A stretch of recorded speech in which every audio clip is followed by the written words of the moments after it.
नमस्कार. भारतीच्या स्वयंपाकघरात तुमचं स्वागत आहे. आज बनवणार आहे मी मसाला भरली वांगी, चमचमीत आणि चविष्ट अशी. वांग्यामध्ये भरपूर प्रमाणात मॅग्नेशियम, मॅगीज, पोटॅशियम आणि कॉपर हे समृद्ध स्रोत त्याच्यामध्ये आहेत. आणि ही महाराष्ट्राची सिग्नेचर डिशसुद्धा आहे. तर तुम्ही बघू शकता, बघा किती सुंदर झालेली आहे आपली डिश. तर तुम्हीसुद्धा अशा प्रकारे करून बघा. याच्यामध्ये भरपूर प्रमाणात आयर्न, मॅग्नेशियमचे तत्व आहेत आणि कोलेस्ट्रॉल कमी करण्यासाठी सुद्धा याचा उपयोग होतो. हार्ट संबंधी सगळ्या कोणत्याही आजार असो दूर करण्यातसुद्धा याची मदत होते. चला तर मग आपण सुरुवात करूया. सर्वप्रथम मी तवा गरम करून घेतलेला आहे. आता मी खोबरं भाजून घेणार आहे. त्यात मी अर्धी वाटी शेंगदाणे टाकलेले आहेत आणि ते सुद्धा आपण भाजून घेणार आहोत. खमंग असे आपण दोघं जिन्नस भाजून घेणार आहोत. 2 मिरच्या टाकलेल्या आहेत मी, हिरवी मिरची, 7 ते 8 लसणाच्या पाकळ्या, अर्धा इंच आलं आणि ते सुद्धा आपण भाजून घेणार आहोत.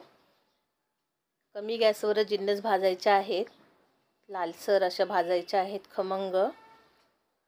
आता आपण एक टेबलस्पून धने टाकलेले आहे, अर्धा टेबलस्पून जिरे आणि एक टेबलस्पून मी तीळ टाकलेले आहे.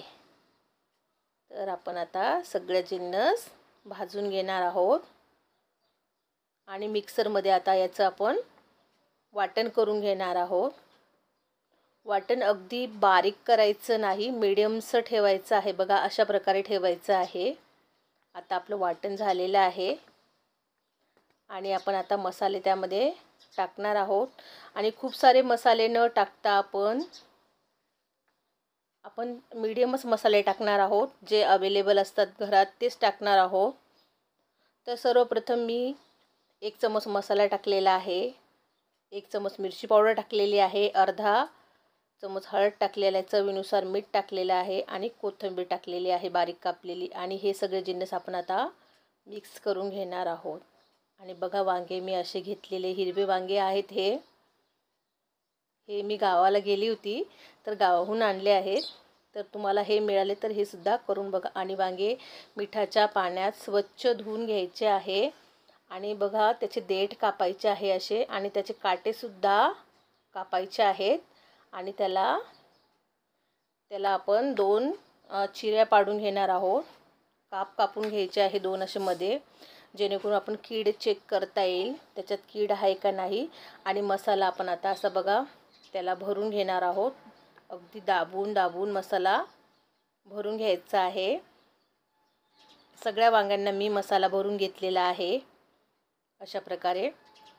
आता कढईत मी 3 टेबलस्पून तेल टाकलेलं आहे. त्यात मी 4 ते 5 लसणाच्या पाकळ्या घेतलेल्या आहे बारीक कापलेल्या आणि कढीपत्ता टाकलेला आहे. परतून घ्यायचं आहे. त्यात आता मी वांगे परतून घेणार आहे. सगळे वांगे टाकलेले आहेत. वांगेसुद्धा परतून घेणार आहोत. 5 मिनटं वांगे आपण तेलावर मस्त परतून घेणार आहोत अशा प्रकारे. आता आपण त्यात थोडं पाणी टाकणार आहोत आणि पाण्याला मी आता उकळी येऊ देणार आहे. बघा आपल्या पाण्याला भाजीला आपल्या आता उकळी आलेली आहे. तर आता आपण उकळी आल्यानंतर 2 मिनिटांनी त्याच्यावर आपण त्याला वाफ देणार आहोत. 5 मिनिटाची तरी वाफ द्यायची आहे. बघा झाकण ठेवलेलं आहे. 5 मिनिटं आता वाफवून घेणार आहोत वांगे आपले. आता आपण 5 मिनिटानंतर परत त्याला परतून घेणार आहोत. खालीवर करून घ्यायचं आहे वांग्यांना. वांगे आपले शिजले नाहीत अजून. आता मी गरम पाणी टाकणार आहे थोडंसं, अगदी अर्धा ग्लास, आणि परत 5 मिनिटाची वाफ देणार आहे. तुम्ही बघू शकता आपल्या वांग्याला किती सुंदर असं तेल आलेलं आहे. आणि आपण आता चेक करून घेऊ आपले वांगे शिजले आहेत का नाही. तर वांगे आपले शिजलेले आहेत. तर बघा देठ असतं ना वांग्याचं ते दाबून बघायचं. तर आपले वांगे शिजलेले आहेत.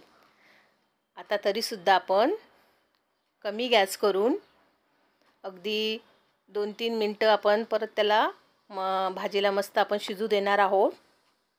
आता मी कोथिंबीर टाकलेली आहे त्यात आणि 2 मिनिटासाठी कमी गॅसवर आपण भाजीला शिजू देणार आहोत.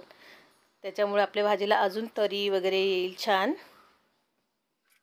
बघा आपली भाजी किती मस्त चमचमीत दिसत आहे आणि तुम्ही सुद्धा अशा प्रकारे करून बघा. भाजी अगदी अप्रतिम झालेली आहे आपली. हिरव्या वांगांमध्ये भरपूर प्रमाणात पोषण तत्व आहे. तर तुम्ही म्हणाल की हिरवेच का निळे का नाही, असं काही नाही. तुम्हाला जे मिळेल ते तुम्ही करू शकता आणि जास्त पोषण तत्व हिरव्या वांगांमध्ये आहे हे मला समजले. मग मी तेच करून बघितले. तर याची चवसुद्धा अगदी वेगळी लागली मला. अप्रतिम झाले. तुम्हीसुद्धा करून बघा आणि लाईक आणि सबस्क्राईब करायला विसरू नका.